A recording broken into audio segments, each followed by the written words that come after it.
"Come down here, honey. I've made something for you." That was the first thing I heard before I understood what it meant. Before I remembered in the half-second between sleep and waking, it was just a voice, a familiar voice. The voice, "My mother has been dead for 6 years." I watched the coffin. I held my father's hand as the first shovelful of frozen earth hit the wood. I stood in the cold of Blackwood Cemetery, and I memorized that sound, the sound of permanence, because the therapist said it would help. So when I heard her voice coming from the bottom of the basement stairs at 2:47 in the morning, I did not feel comfort. I felt the specific cold of something that cannot be right and is happening anyway, a needle of ice inserted slowly into the base of the spine, the sensation of the world tilting by 1 degree, not enough to fall, just enough to know the floor is no longer level. "Liam, come down here, honey. I've made something for you." It was exact, the particular lilt she had. The slight rasp she got after a long day of teaching 37-year-olds how to read. The way she softened the M at the end of my name, not Liam but Liam Ebb, a small sonic signature I have never heard anyone else produce, that I had not heard in 6 years, that I did not know I still carried until the moment it arrived from beneath my floor and I felt every cell in my body trying to run in opposite directions simultaneously. I was alone in the house. The doors were locked. The security system was armed. I picked up the kitchen knife. My hand was shaking so hard the blade rattled against the countertop. I walked to the basement door, and that's when I saw the shadow. Not my mother's shadow. Not any shape that belonged to the woman who taught me to read, who smelled of lilacs and old books, who called my name the way no one else ever called it. The shadow on the wall was long, spindly. It had too many elbows, the joints in the wrong places, bent in the wrong directions. And it was holding something. A telephone receiver. The coiled cord of it hanging perfectly still in the shadow, swaying slightly as though someone on the other end was breathing. I didn't open the door. I backed away until the living room wall stopped me. I turned every light in the house to its maximum brightness, every lamp, every overhead fixture, every under-cabinet kitchen light. I needed to drown out the dark. I needed the shadow to have nowhere to exist, but the voice didn't stop. It moved. It came from the kitchen vents, then from the shower drain, then... And this is the detail that still splits something open in me when I think about it, from the speaker of the baby monitor on the hallway shelf. The baby monitor I have never removed from that shelf, the one that stopped being used 28 years ago. The one that has not been plugged in since I was an infant. Its power light was dark, its battery compartment was empty, and from its speaker, in the voice of my dead mother, "Liam, you're being rude. Your father is waiting. We're all waiting." I tore the monitor off the shelf. I opened the battery compartment. Nothing. I pressed my ear against the speaker grill and heard, very faintly, the sound of breathing, patient, measured, the breathing of something that has no reason to rush. I began searching the house for speakers, for wires, for the equipment of a cruel and elaborate prank. I pulled outlet covers from walls with a butter knife. I unscrewed vent panels. I worked in the bright, overlit silence of a house that was performing stillness for me while something else happened in its structure. And behind the third outlet cover I opened, I found the first one, a pouch. Roughly the size of a fist, organic in appearance, fleshy, slightly translucent, the surface veined with something that moved when I held my flashlight close to it. Not a machine, not a speaker. Something that had been grown in the cavity behind my wall and wired into the electrical system at its edges. The way a parasite integrates with a host, it pulsed. I touched it. The laughter that came out of the wall was my mother's, not a recording, not an approximation. The specific shape of her laughter, the way it started low in her chest and built, the way she had to press her lips together when something was genuinely funny to her. The exhale at the end. My mother laughing at something I had said when I was 9 years old, laughing in the wall of my house, pulsing against my fingertip. I checked every outlet. They all had them. The house hadn't just been built around us. It had been grown around us, wired with a vocal cord network. Every wall in my childhood home was lined with breathing tissue. and every piece of that tissue had been learning to speak in voices it had harvested from us over the decades we spent living inside it, talking inside it, laughing and crying and arguing inside it, filling it with the raw material of our voices. We hadn't been living here. We had been performing here. I found the tapes in the attic the following night. Old cassettes, the cases yellowed and warped, labeled in a handwriting that was almost my mother's but slightly wrong. The letters too, even too consistent, as though the handwriting had been approximated rather than produced. Liam, bedtime, 1998. Liam, first fight, 2001. Liam, the summer, 2003. I played the first one, an old Walkman from a cardboard box. The battery's still good.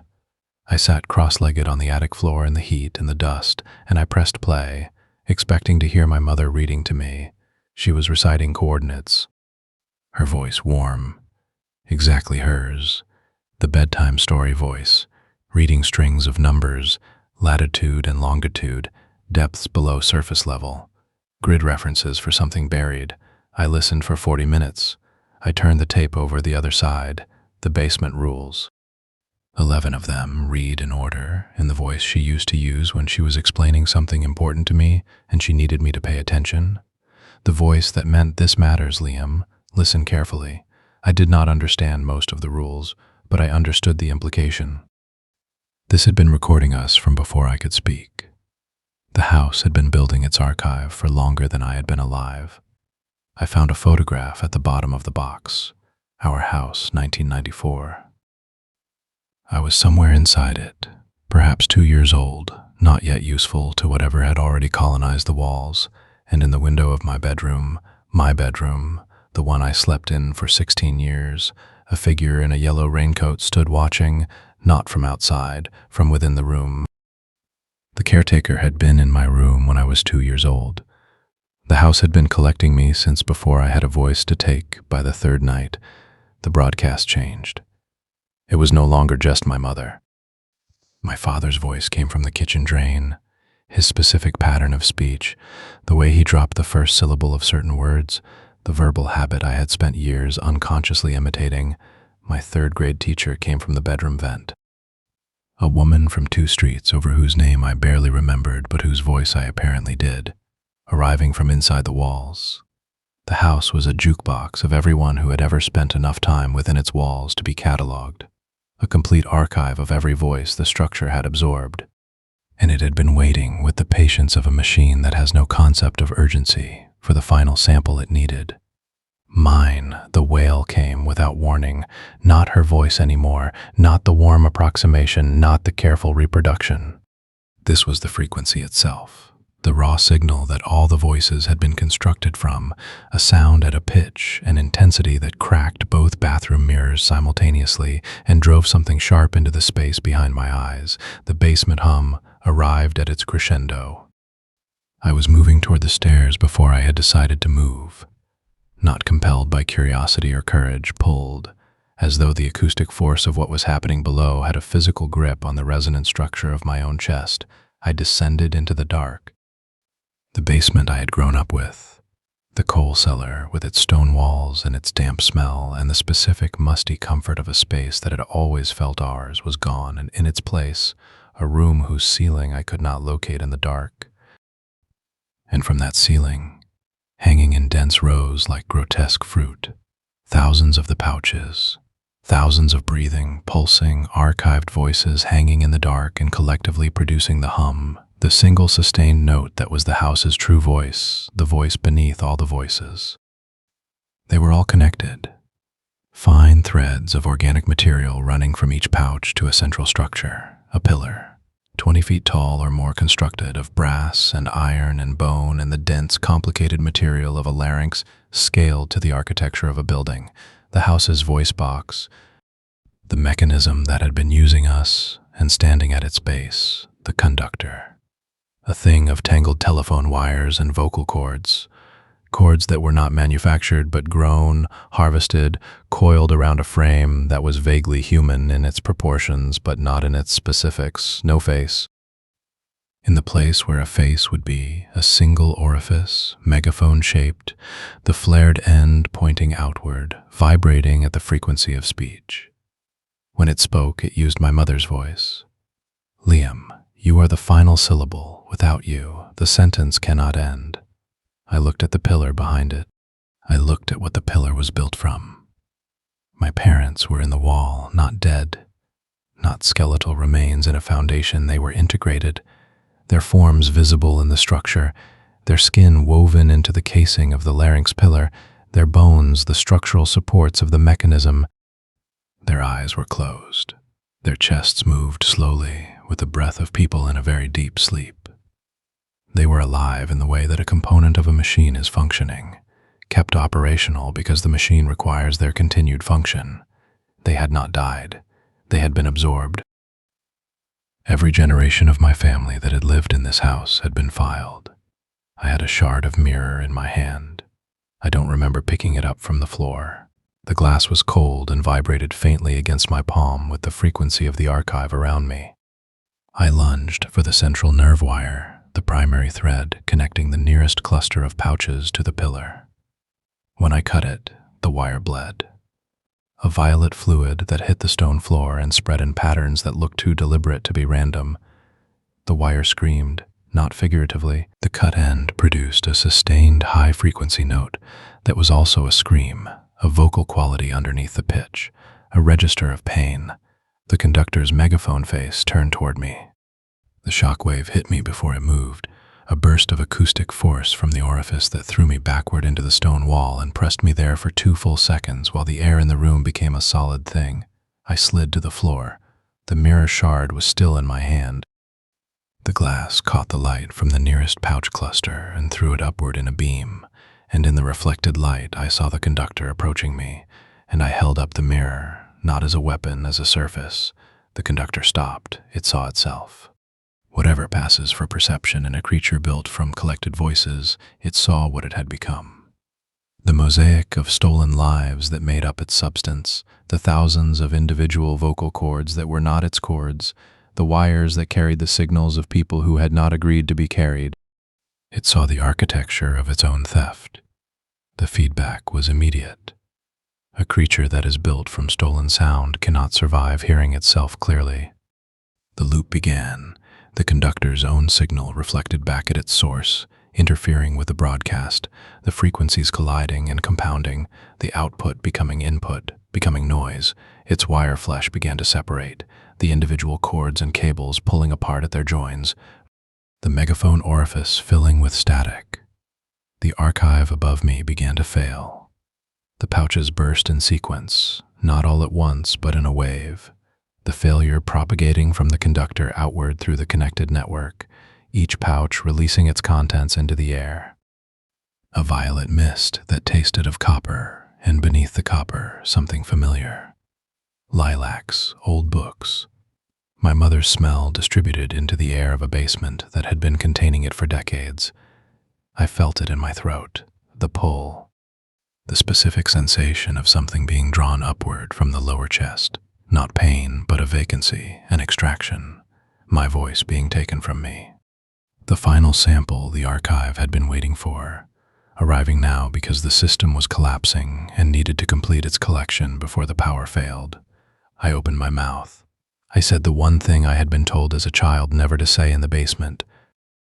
I said it at full volume into the dissolving archive, into the violet mist, into the remnants of the conductor's breaking form. I said her name, my mother's name, not Mom, her actual name, the name she had before she was my mother, the name that belonged to her and only her. The pillar cracked. I woke on the front lawn. The sun was bright and direct on my face. The suburban morning was arranged around me with the specific precision of a scene reconstructed from memory.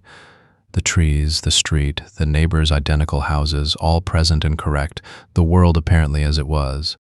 No birds, no wind in the trees. The world perfectly, completely silent. I sat up. My hands were smooth in a way they hadn't been before. The small scars and calluses of a person's hands, the record of a life lived in a body, had been softened to an even surface. My fingerprints were gone. not injured away, simply absent, as though someone had pressed them flat. I walked to the front door. I didn't use a key. I whispered, "Mom." The door clicked open. The house behind the door was warm and golden in the afternoon light. The kitchen smelled of coffee and something cooking. The radio was playing the station she always played on Sunday mornings. The specific pattern of that domestic sound arranging itself around me with an accuracy that was not comfort but its sophisticated replica.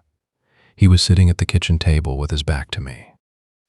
The same jacket I'd been wearing, the same posture I'd been sitting in at this table my entire life.